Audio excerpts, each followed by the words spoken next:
234 latitude and minus 61.8180 longitude. There's also an orange phoenix drawn on it. Check it out, amigos.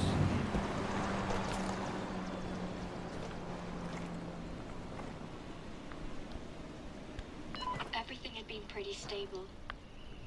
Once everyone who was going to die had died at least. Even my parents.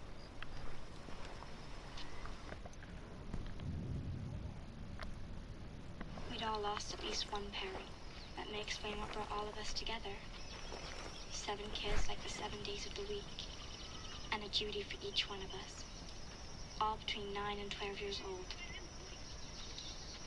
We always moved together. The Murtaugh twins, Nora and Wiley, and the other 3 kids in the group. Shelby, Ivan, Amelia, and me, Violet. Ivan leaned on Amelia. She was his big sister. Sometimes I felt really jealous of the kids who still had someone to care about. To the adults, we were the kids who needed looking after, which was irritating, but kind of nice at the same time. Until the flood, we had lived with about 100 other people in the lower floors of the Mandarin Oriental in Washington, D.C. The outside of the hotel was boarded up and fortified, and JTF soldiers often stopped by to make sure things were okay. It's funny how okay sounds like it could be worse when your entire world is collapsing. They got water from rain barrels. It was a pretty safe place compared to some. Things in D.C. were a bit better than they were being over winter. Maybe that was because it was easier to feel good about things when flowers were blooming and everything was green.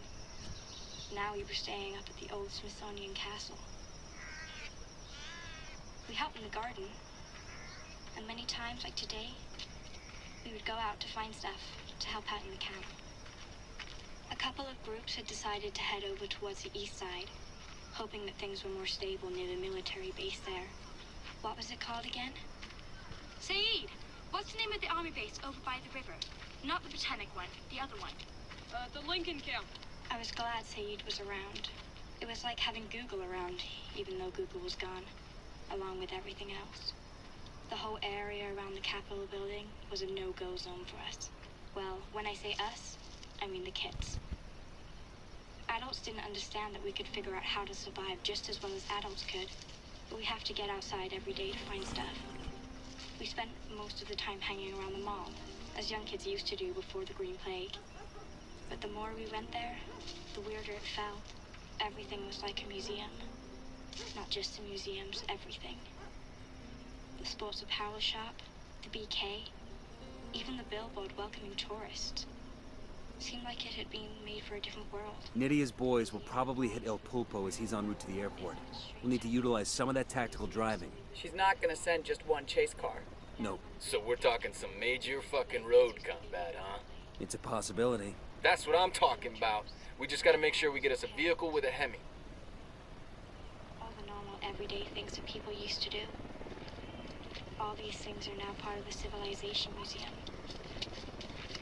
Do you think one day there will be a museum, you know, of life before the plague?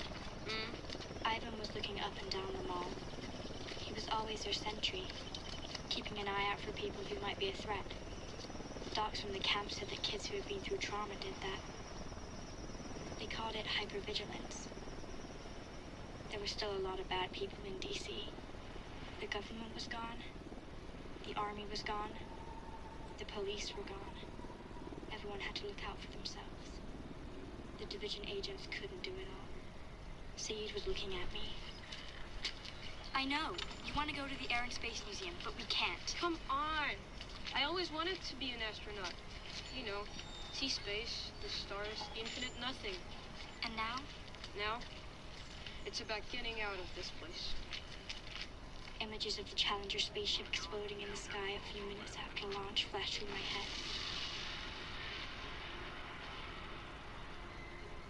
As if even the image of hope was sullied.